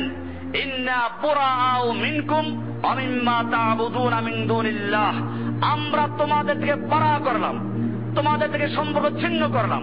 ওয়া মিম্মা তা'বুদুনা মিন দুনিল্লাহ, আর তোমরা আল্লাহর পরিবর্তে যার পূজা করো তার থেকেও সম্পর্ক ছিন্ন করলাম। বোঝা গেল মূর্তির থেকে সম্পর্ক ছিন্ন করার পূর্বে মূর্তি পূজকদের থেকে সম্পর্ক ছিন্ন করতে হবে। আগে বলেছেন কাদের কথা? আগে তোমাদের থেকে সম্পর্ক ছিন্ন করলাম, বাড়া করলাম। এরপরে তোমরা আল্লাহর পরিবর্তে যাদের ইবাদত করো তাদের থেকে সম্পর্ক ছিন্ন করলাম। কাফারনা বিকুম, আমরা তোমাদেরকে মানি না। আবাদা বাইনানা ওয়া বাইনাকুমুল আদাওয়াতু ওয়াল বাগদাউ আবাদা, আমাদের মাঝে তোমাদের মাঝে চির শত্রুতা, ঘৃণা শুরু হয়ে গেল, ঘৃণা শুরু হয়ে গেল। কতক্ষণ পর্যন্ত? আবাদান, চিরস্থায়ী ভাবে, হাত্তা তুমিনু বিল্লাহি ওয়াহদাহু, যতক্ষণ না তোমরা এক আল্লাহর দিকে ফিরে আসবে, এক আল্লাহর দিকে ফিরে আসবে, আর তোমাদের সঙ্গে আমাদের কোনো শত্রুতা নেই। এটা মনে রাখতে হবে। আমরা আমাদের সমাজে কাজ করব। আমি গত সপ্তাহে বলেছিলাম, এই রমজানকে সামনে রেখে আমরা দাওয়াতের কাজ ব্যাপকভাবে চালিয়ে দেব। আমরা দাওয়াতের ক্ষেত্রে মনে রাখবো, কোন ব্যক্তির সঙ্গে আমাদের শত্রুতা নেই। শত্রুতা কিসের সঙ্গে? আদর্শের সঙ্গে। শত্রুতা আকীদার, শত্রুতা আদর্শের। কাজে ব্যক্তির সঙ্গে শত্রুতা নেই, তার সাথে নম্রভাবে তাকে দাওয়াত দিব। আমাদের এটা মনে রাখতে, আমরা গিয়ে সব বাড়া করা শুরু করে দিই। প্রথম দিকে খুব বাড়া করি, এই শত্রু ওই শত্রু সব ত্যাগ করি, কয়েকদিন পরে আবার কি হয়ে যায়, সব একাকার হয়ে যায়। এটা আমরা করব না। আল্লাহ, আমরা বরং এই যে যা আজকে আলোচনা করা হলো এবং আমল করব সতর্কতার সঙ্গে। আমরা আজকে আলোচনা করলাম কামিল ঈমানের 4টা লক্ষণ। কয় লক্ষণ? 4টা লক্ষণ। কি কি? 1 নাম্বার, সে ভালোবাসবে কার জন্য? আল্লাহর জন্য। কাউকে ঘৃণা করবে কার জন্য? 2। 3 নাম্বার, কাউকে কিছু দিবে কার জন্য? 4 নাম্বার, বিরত থাকবে কার জন্য? আল্লাহ সুবহানাহু ওয়া তাআলা আমাদের সকলকে বিষয়গুলোকে বুঝার এবং আমল করার তৌফিক দান করুন। আমিন। ওয়া সাল্লাল্লাহু তাআলা আলা নবিয়িনা মুহাম্মদ ওয়া আলিহি ওয়া সাহবিহি আজমাইন।